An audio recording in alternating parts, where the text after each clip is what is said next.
Шановні українці і українки, сьогодні кілька важливих речей. Перше, нарада з урядовцями, прем'єр-міністр та економічний блок уряду. Має бути і є чітке наше внутрішнє реагування на нестабільність, якої зараз дуже багато через ситуацію навколо Ірану. Ситуацію, що надто довго не вирішується. Фактично, всі ринки світу дестабілізовані, і економічні наслідки можуть бути значними. Потрібні наші внутрішні рішення, щоб Україна і на цей час була забезпечена всім необхідним, щоб довгостроково ми могли забезпечувати нашу оборону, нашу економіку, соціальні потреби. Важливо, що є у нас домовленості по постачанню пального в Україну, і зараз за березень, квітень імпортуються необхідні обсяги. Я дякую всім компаніям, і державним компаніям, і приватному сектору.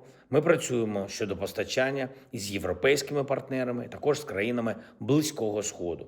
Це, зокрема, частина нашої нової співпраці. Україна експортує безпеку і отримує необхідне для внутрішньої впевненості та для енергетичної безпеки.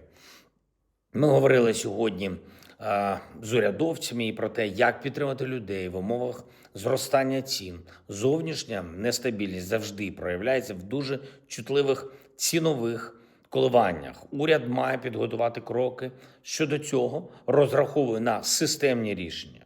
Друге, ми готуємо зараз європейську частину наших безпекових пропозицій, які цими тижнями були представлені, прийняті на перемовинах на Близькому Сході та в країнах Затоки. Вони зараз у війні, на жаль.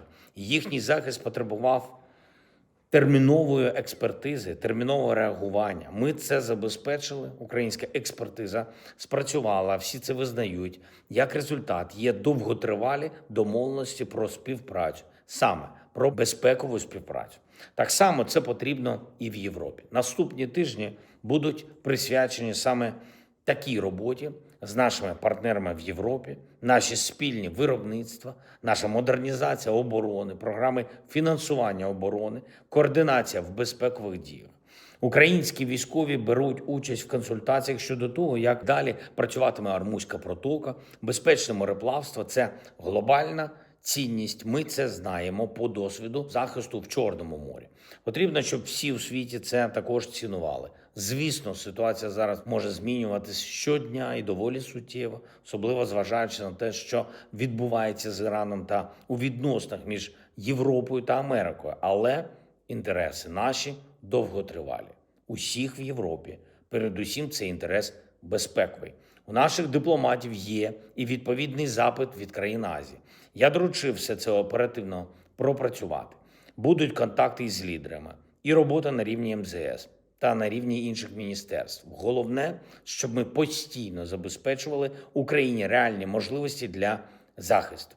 Зараз росіяни намагаються масштабувати своє сафарі проти наших людей. Тривають жорстокі, дуже цинічні удари дронів саме по людях.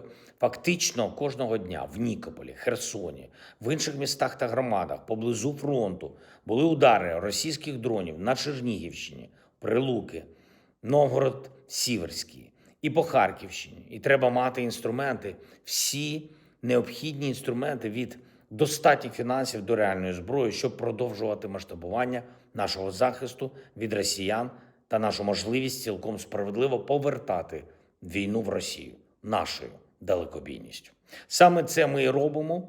І ще одне, я хочу подякувати парламентарям. Верховна Рада України ухвалила сьогодні важливі рішення, які потрібні. Саме такий парламент, функціонуючий парламент, весь час повномасштабної війни забезпечує свою частину роботи для стійкості нашої держави, наших людей. Це потрібно і надалі. Пройти треба цей час війни, і давати Україні все, щоб наші люди могли вистояти. Обов'язково захистимо незалежність України. Обов'язково відповімо на всі виклики.